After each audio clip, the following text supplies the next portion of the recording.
Thân chào cả nhà, không nên xem chùa đâu đó. Nhớ đăng ký, like, comment để ủng hộ tin nha. Không ngờ nhật ký ngày tận thế thực sự bùng nổ. May mắn thay, tôi được tái sinh 3 ngày trước ngày tận thế. Đời trước đấu tranh sinh tồn 3 năm, cuối cùng lại chết thảm. Đời này ta muốn giành lại không gian trước.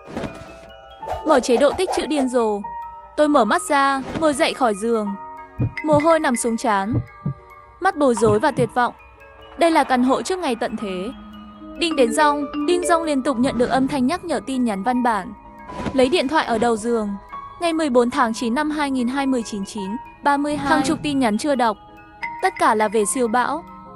Tin tức dự kiến sẽ đổ bộ vào bờ biển vào sáng sớm ngày 17. Gió dự kiến 16 đến 19. Mưa lớn sẽ kéo dài vài ngày. Không phải tôi đã chết rồi sao? Đinh rong lại có tin nhắn cảnh báo mới. Thời gian mới nhất 9:37. Tôi vặn mạnh cánh tay. Nỗi đau nhắc nhở đây không phải là giấc mơ. Tôi thực sự được tái sinh. Tái sinh trong bảng xếp hạng siêu mạnh này mở ra tranh chấp ngày tận thế. 3 ngày đầu. Nói chính xác thì chỉ còn 2 ngày rưỡi. Tôi không vui. Bên trong dâng lên vô tận mệt mỏi. Mưa bão. Cực kỳ lạnh, cực kỳ nóng. Mỗi cấp độ của trận động đất là luyện ngục. Có gì đáng để làm lại không? Nhưng tôi đã trở lại. Chẳng lẽ phải chờ chết? Không bao giờ. Đôi mắt mệt mỏi của tôi, mặt dây chuyền ngọc bích đeo trên cổ. Đây là từ khi tôi sinh ra và bị bỏ rơi trong bệnh viện. Sau đó được Dương Vĩ Giao tặng cho hoa khôi Ngô Mộng Giao. 23 năm Ngô Mộng Giao trông như pha lê, không tì vết, da trắng hồng, dường như vẫn còn sống trong những bông hoa rực rỡ, có tự ác đến ngất xỉu. Nhìn thấy Ngô Mộng Giao lấy ra một cây kem từ mặt dây chuyền liếng, tôi hình như nghĩ đến cái gì. Lấy lưỡi dao và cắt ngón tay, đổ hạt máu vào mặt dây chuyền. Mặt dây chuyền phát ra ánh sáng mạnh mẽ, mở mắt ra trong một căn hộ không có cửa chính. Không có bất kỳ đồ nội thất nào ngoại trừ điện và nước. 2 phòng 1 sảnh, khoảng 80 ông vuông. Tòa nhà cao khoảng 3 mét, chỉ còn 10 mét vuông bên cạnh ban công, khu vườn đất đen. Phòng khách chiêu bộ đến thời gian ánh sáng và bóng tối. 1:56 đây là không gian tinh tế muốn Ngô Mộng Giao sống. Hay là bị lừa khỏi tay tôi, rời khỏi không gian, trong đầu có thêm một ngôi nhà. Chỉ cần tập trung, có thể cảm nhận được mọi thứ bên trong. Để làm rõ chức năng không gian, tôi đã làm bài kiểm tra. Ngoại trừ ban công và vườn, những nơi khác đều có chức năng bảo quản, lưu trữ mọi thứ bằng ý thức. Bộ đến thời gian là trạng thái dừng, chỉ cần người vào sẽ tự động giảm thời gian. Nhưng thời gian không còn nhiều, tôi không có thời gian để suy nghĩ về bí ẩn. Nếu sống lại một lần, có không gian trong tay, phải nắm bắt cơ hội đảo ngược kết cục. Kiếp trước chỉ sống được 3 năm, không biết phía sau còn có thảm họa gì nữa. Vì vậy, tôi lấy điện thoại di động lên mạng để kiểm tra loại thảm họa thiên nhiên. Xem Mai Nguyên Đế chết, sống khó quá. Vứt bỏ cảm xúc dư thừa, tôi lấy giấy và bút ra và viết danh sách vật tư. Tôi lớn lên ở trại trẻ mồ côi.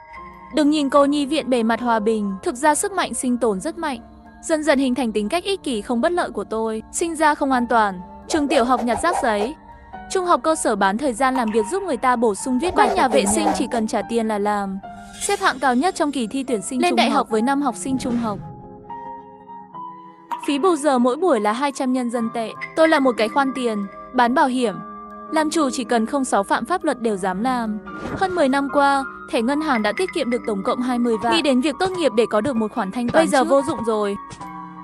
Tôi gửi tin nhắn nói với phụ huynh tự mình ốm nhập viện, không thể học bù trong một thời gian dài. Hy vọng họ có thể tìm người thay thế kịp thời, đồng thời giải quyết chi phí. Nhân tiện nhắc nhở phụ huynh, bão mạnh 100 năm sắp đến, nhớ tích trữ lương thực và thuốc cấp cứu. Thiên tai xuất hiện không ngừng, chỉ riêng danh sách thuốc đã đầy 3 loại lá lớn. Một số loại thuốc không chỉ đắt tiền, không thể mua ở hiệu thuốc. Tôi chụp ảnh, gửi cho nhân viên bán hàng của công ty dược phẩm. Khách hàng mới cần gấp. Tối nay phải giao hàng, xin vui lòng cho tôi một cái giá gãy xương. Trương Siêu dây trở lại, nhận được chưa đầy 5 phút. Điện thoại gọi tới. Danh sách thuốc này thật kỳ lạ. Cô chắc là không đùa chứ? Tiền đã đến. Bên kia chỉ có một yêu cầu tối nay muốn xem hàng. Báo xong điện thoại chuyển khoản 5 vạn tệ, bổ sung quá nhiều vật tư cần chuẩn bị. Tôi cầm chìa khóa ra, vô tình nhìn thấy phiên bản giới hạn A mới trên bàn. Ước gì lấy một miếng đậu phụ đâm chết. Tôi cười để sống thật. Ai biết chạm vào đôi cừu giống như bị hạ đầu. Để đuổi theo hắn, chuyển ra khỏi ký túc xá để thuê phòng học khu đắt tiền. Sáng sớm đến cửa hàng đặc sản xếp hàng mua ai cho hắn ta. Giày của tôi không bao giờ vượt quá 300 tệ. Mua cho hắn ta phiên bản giới hạn hơn 8.000 tệ. Tôi tiêu nó không hề đau lòng. Kết quả là hắn ta nhận được quà và muốn lấy mặt dây chuyền. không chấp nhận hay từ chối lời thú nhận của tôi. Hơn nữa trong ngày bão mang theo hoa cười ăn hết sầm đồng của tôi. Thiên tai 3 năm, hắn chẳng những không ra tay giúp đỡ. Khi tôi chết băng, hắn lạnh lùng đứng nhìn. Sớm biết vậy, tôi chỉ lấy ai cho chó ăn mà không tặng cho hắn. Lần này muốn xem, không có lương thực và không gian của tôi, hắn và Ngô Mộng Giao có thể sống tốt không? Bão cực mạnh kéo dài nửa tháng, sau đó là 3 tháng liên tiếp mưa lớn. Cả thành phố chìm trong nước. Tôi sống ở tầng 18, mặc dù không bị ngâm nước, nhưng cũng sống rất chật vật. Ra khỏi khu phố, không ngừng nghỉ, tôi đến đại lý xe hơi và thuê một chiếc xe tải. Lần đầu tiên đến cửa hàng An. Nhân viên bán hàng rất ngạc nhiên về yêu cầu trả hàng của tôi. Đây là phiên bản giới hạn mới. Có bao nhiêu khách hàng chờ cướp. Không lo bán đâu. Trả lại hơn 8.600 tệ. Bột gạo, dầu và thực phẩm có thể ăn trong 2 hoặc 3 năm. Muốn gì đàn ông nữa chứ? Lái xe đến cửa ra vào và cửa sổ một đặt 2 chiếc thép không gì dày nhất. Cửa chọn kính chống nổ dày nhất. Chai 600 tệ đảm bảo búa tạ ấm đều không đập được. Bao gồm phí cài đặt hơn 7.000. Để tiết kiệm thời gian, tôi đã đo xong cỡ rồi mới ra ngoài. Hãy để họ gõ, hãy để họ đập. Đời này ai cũng đừng nghĩ cầm dao xông và bắt nạt tôi. Sau đó tôi đến cửa hàng đồ dùng ngoài trời lớn nhất thành phố. 2 lục địa, 4 thuyền cao su, bộ sơ cứu hỏa hoạn động đất, leo lửa diêu, kính thiên văn dây leo, đèn pin chống thấm nước radio, bộ sạc năng lượng mặt trời công suất cực lớn. Vật tư cứu mạng không thể cầu thả, tất cả đều phải có chất lượng tốt. Với khách hàng lớn, chàng trai trẻ cố gắng giới thiệu quần áo, túi ngủ chờ hôm nay làm hoạt động. Giảm giá toàn trường, đảm bảo chất lượng làm bạn hài lòng. Có loại nào chống lạnh âm 60 đến 70 độ không? Cậu bé giật mình. Đây là miền Nam. Mùa đông có thể mặc áo cộc tay. Tôi sắp đến Bắc Cực để nghiên cứu khoa học. Thấy tôi không giống như trò đùa. Nói với tôi có quần áo chống lạnh vùng cực. Sử dụng với túi ngủ xác ướp. Hoàn toàn chịu được. Giá cả đắt hơn. Hơn nữa hàng hóa ở tỉnh khác. Tôi yêu cầu họ gửi chuyển phát nhanh ngay lập tức, đảm bảo chiều mai có thể đến. Anh trai tôi hỏi 2 bộ, đã chi hơn 6.000. Cửa hàng đồ dùng ngoài trời chi thêm 12.000. Kéo đầy xe hàng, lợi dụng người không chú ý thắt chặt không gian. Không ngờ nhật ký ngày tận thế lại đến. May mắn thay, tôi được tái sinh 3 ngày trước ngày tận thế. Đời trước đấu tranh sinh tồn 3 năm, cuối cùng lại chết thảm. Đời này tôi muốn nắm lấy cơ hội đầu tiên, lấy lại không gian, mở chế độ tích trữ điên rồ. Trước tiên tôi sẽ đến quy mô thành phố, cửa hàng ngoài trời lớn nhất. Mua 2 tàu tấn công, 4 thuyền cao su, ngoài ra còn có bộ sơ cứu động đất và leo lửa diêu, kính thiên văn dây leo, đèn pin chống thấm nước radio và các mặt hàng như bộ sạc năng lượng mặt trời công suất cực lớn. Tranh thủ không ai chú ý, tôi nhanh chóng đưa những thứ này vào không gian. Sau đó tôi đến một vài trạm xăng gần đó. Quản lý để có được 500 lít xăng. Tôi lại đến cửa hàng cung cấp bảo mật, mua 3 căn nhà, dịch vụ nhà ở và 2 khoản thế chấp, không kịp thở. Tôi lái xe ra ngoại ông, thị trường mua sắm bán buôn lớn nhất. Ở đó tôi mua áo lông vũ, áo khoác quân đội các mi áo len, quần áo ấm khăn quàng cổ, găng tay vớ, giày chống trượt tuyết, giày thể thao nhẹ, giày giữ nhiệt, dép lê, 5, chỉ tập trung vào chất lượng. Ngoài ra còn mua chăn điều hòa, 8 kg và 10 kg chăn lông vũ và chăn bông lớn mỗi cái 3 cái, dầu gội đầu sữa tắm, khăn vệ sinh bột giặt, khăn giấy, kem đánh răng, bàn chải đánh giữ nhiệt bật lửa, túi nước nóng cao su và các vật dụng hàng ngày khác cũng không thể ít hơn. Túi giữ ẩm đã mua 20.000 miếng trong thời tiết cực lạnh. Đây là cứu mạng. Đèn dầu hỏa thủy tinh và đèn ngựa chống thấm nước và chống gió cũng bị tôi bỏ vào túi. Thứ này bền hơn nến nhiều. Rượu hồng lò rượu, lò gassy di động cũng lấy hết. Nghĩ đến không gian có điện, tôi lấy thêm mấy cái lò điện tử nữa. Nước khử trùng thuốc trừ sâu, máy lọc nước uống, nước khử trùng, VV. Tôi đã mua tất cả các mặt hàng có thể nghĩ đến. Sau đó tôi đến khu trái cây, mua đủ loại trái cây. Mua những vật tư này tổng cộng tốn 38.000 tệ. Khi ra khỏi chợ, trời đã tối rồi. Trên điện thoại có mấy cuộc gọi nhỡ.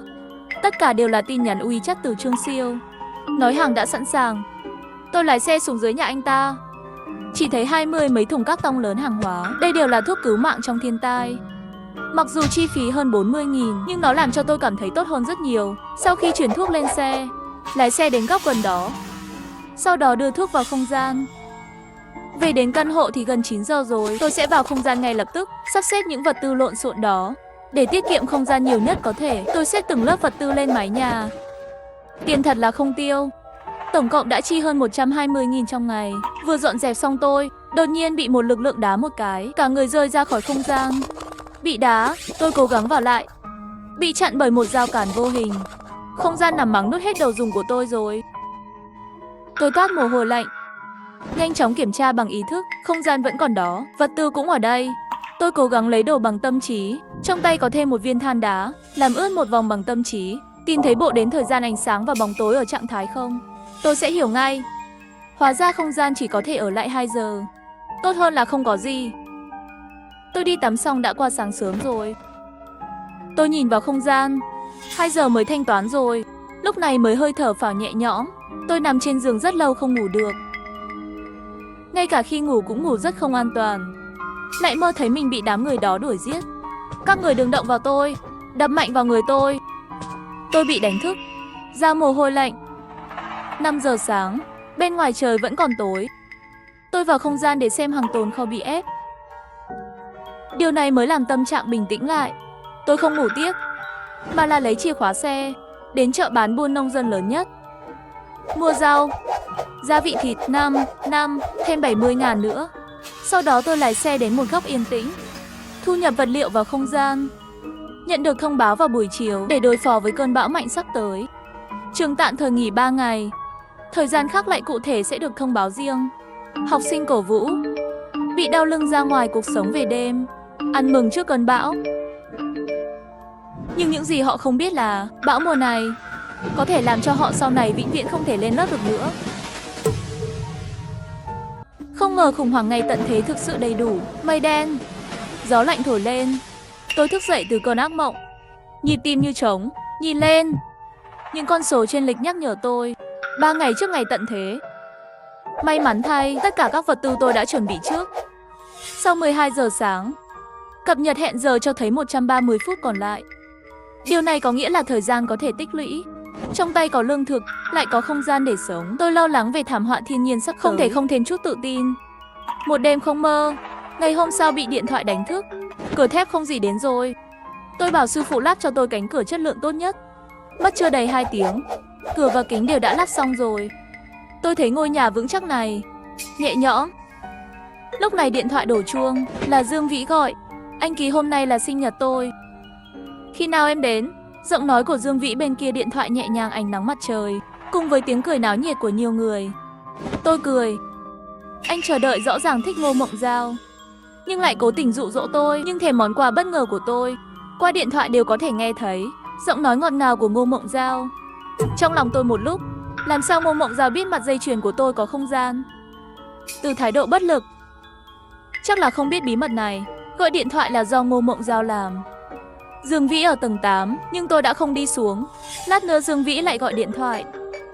Tôi không nói hai lời trực tiếp bơ lắc. Thời tiết vẫn còn oi bức, nhưng tiền đồn bão mạnh đã đến. Thỉnh thoảng có tiếng huýt sáo trên đường phố. Điện thoại của Đinh Dòng nhận được tin nhắn. Tin nhắn mới nhất nhắc nhở báo dự kiến sẽ đến lúc 9 giờ tối nay. Tôi bị sốc. Sao lại sớm thế? Lúc này công ty cho thuê xe cũng gọi điện thoại. Công ty cho thuê xe gọi điện báo bão sớm. Công ty nghỉ phép, trả xe trước 3 giờ chiều. Khi tôi đồng ý trả xe thì đã 4 giờ rồi. Báo gào thét, thổi khắp nơi. Ông chủ rất tốt, kiểm tra không có vấn đề gì, trả lại tiền đặt cọc 2.000 tệ. Trên đường về căn hộ, tôi mua 2 con gà. Đến lúc đó đặt vào không gian, gà đẻ trứng, gà đẻ trứng gà. Tôi là một thiên tài nhỏ thông minh. Thiên tai không thể xảy ra trong một sớm một chiều, mà là thời gian đẹp.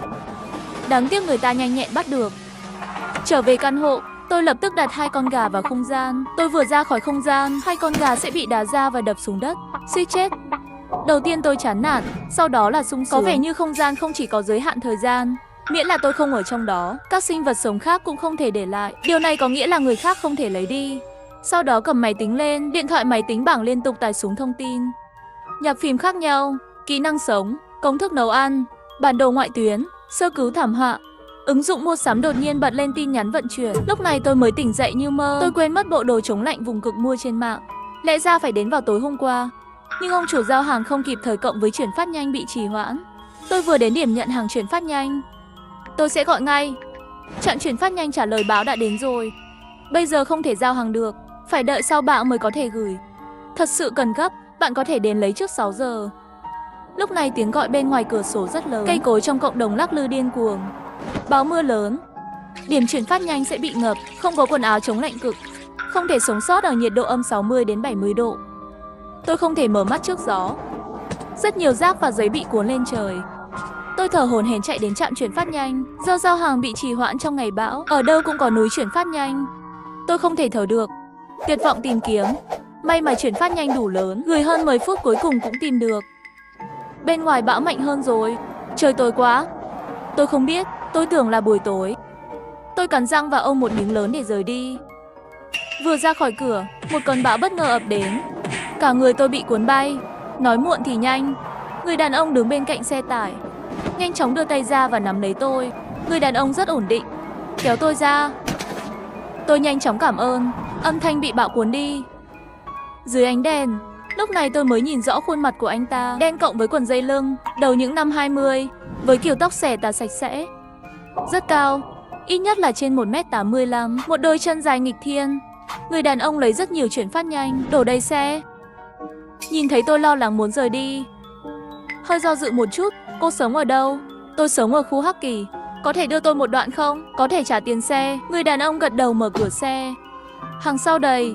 Tôi mở cửa trước, tìm thấy một bé gái ngồi trên ghế phụ, 4 hoặc 5 tuổi, một khuôn mặt trắng bệch, mặc váy hồng, đôi mắt đốm nho đen nhìn tôi. Người đàn ông mở miệng năm nào cũng để chị gái ôm nhà tôi, năm nào cũng ngồi trên đùi, chuyển phát nhanh nhét vào chân. Gió hú. Đường phố xa. Nữ sinh mặc váy ôm chặt cột điện thoại, nhìn miệng đang kêu cứu. Hai cây em rất gần. Vài phút đến cửa tiểu khu. Tôi chuyển 2.000 tệ. Cảm ơn anh ấy đã cứu tôi. Giọng người đàn ông lạnh lùng. Không cần. Thấy anh ta không nhận, tôi cũng không khoa trương, chỉ là nhắc nhở rằng báo có thể mất nước và mất điện. Trước khi quá muộn, anh có thể tích trữ thêm một chút bột gạo, dầu và thực phẩm. Tôi ôm chuyển phát nhanh chạy vào khu phố trong gió. Hạt mưa như hạt đậu rơi xuống. Tôi ra khỏi thang máy. Ai biết ngẩng đầu lên thì thấy Dương Vĩ và Ngô Mộng Giao đứng trước cửa nhà. Sao em mới về? Dương Vĩ ngữ khí thiếu kiên nhẫn. Chúng tôi đã đợi em rất lâu rồi. Không ngờ thảm họa ngày tận thế lại bùng nổ như vậy. Nhưng điều đáng sợ trong ngày tận thế không phải là thảm họa, mà là ngày tận thế. 3 ngày trước, tôi đã chuẩn bị trước mọi thứ, thay thế bằng cửa ra vào và cửa sổ chất lượng tốt nhất. Ngay khi tôi lấy xong chuyển phát nhanh về, nhưng lại nhìn thấy Dương Vĩ và Ngô Mộng Giao đang đứng trước cửa nhà tôi. Sao bây giờ em mới về? Giọng điệu của Dương Vĩ đầy thiếu kiên nhẫn. Chúng tôi đã đợi em lâu rồi. Nhìn thấy hai người này, trong đầu tôi không khỏi hiện lên kiếp trước. Những gì họ đã làm với tôi, cảnh bắt nạt và xem lạnh. Đời này, họ còn muốn cướp không gian mặt dây chuyền của tôi. Không thể nào trong đời này. Vẻ mặt tôi lạnh lùng hỏi có việc gì. Dương Vĩ bị phản ứng của tôi nghẹn ngào một chút. Trước đây tôi luôn nhiệt tình với hắn, bây giờ thật lạnh lùng. Hắn vô thức hỏi sinh nhật của anh. Sao em không đến? Không quen với anh, tại sao phải đi? Ngô Mộng Giao nhìn tôi từ trên xuống dưới, mỉm cười nói.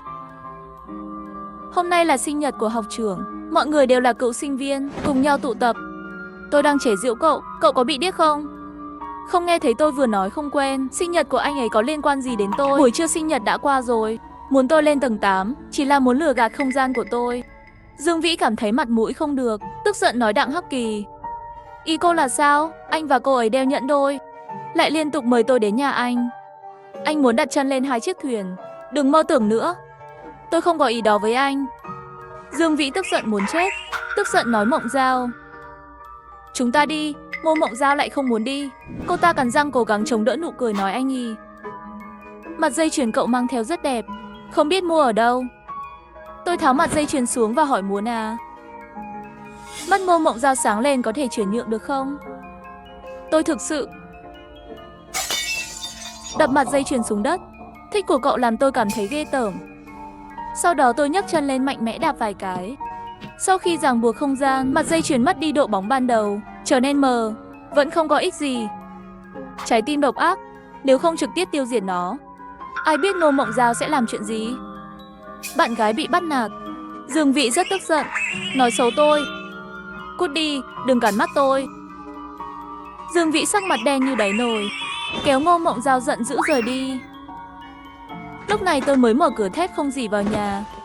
Sau khi vào nhà, tôi vào bếp bận rộn, bắt đầu nấu ăn. Mỗi món ăn đều làm đầy một phần lớn, sau đó hấp vào không gian. Tranh thủ bão mưa lớn vừa đến. Mỗi gia đình đều có kế hoạch thu hoạch lương thực, phải làm các món ăn có hương vị càng sớm càng tốt. Sau này cũng không dám tùy tiện bật lửa, tránh việc thu hút người khác. Mai đến sáng sớm mới dừng lại. Sau đó tôi đi tắm nước nóng. Trong cơn mơ màng, tôi bị đánh thức bởi tiếng máy khoan điện. Kéo rèm cửa ra, bên ngoài trời tối. Bão và mưa lớn đan xen và gầm rú. Tôi tưởng trời còn chưa sáng, mở điện thoại ra xem. WeChat tiêu diệt tà ác đánh bom không ngừng. Nhóm nhỏ và nhóm lớp tin nhắn chưa đọc. 99, nhiều người đang vui mừng trước sự xuất hiện của bão. Bắn ra cửa cuối cùng không cần 996 học sinh cũng có thể về nhà nghỉ lễ. Nhóm, nhiều người đã gửi hình ảnh hoặc video về cơn bão. Cây bạch dương xanh bị bật gốc. Xe sang bị đập vỡ. Nhiều người bắt đầu nhận ra tình hình không đúng. Sở thích không chạm vào thức ăn. Nói tan làm cảm thấy thức ăn siêu thị hết rồi. Tiếng khoan điện liên tục không ngừng, hình như là từ bên cạnh. Tôi hơi bối rối, cầu thang 3 hộ. 2 hộ còn lại hoàn toàn không có người ở. Kiếp chưa ngập đến lầu 2. Người dân bị buộc phải ra ngoài không đợi được cứu hộ. Thế là nảy ra ý tưởng phòng chống. Gõ cửa và vào. Lúc đầu vẫn có thể chung sống hòa bình. Khi thực phẩm ngày càng khan hiếm, mắt cũng ngày càng âm thầm tính toán.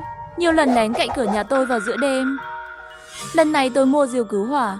Chỉ cần bọn họ dám cậy, tôi sẽ gửi họ đến với Chúa. Không chỉ là tiếng khoan điện, hình như còn có tiếng trẻ con nữa.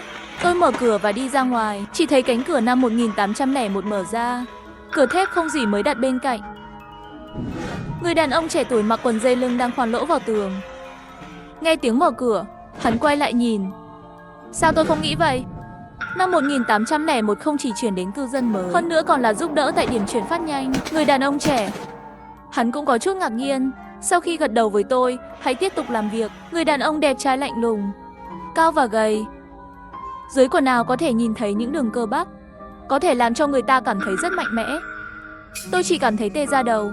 Sau khi chào xong vội vàng ngủ về phòng. Cuộc đời này khác rồi, không chỉ bao đến sớm. Có hàng xóm mới. Có người bình thường nào không? Sẽ lắp 3 cửa thép không gì.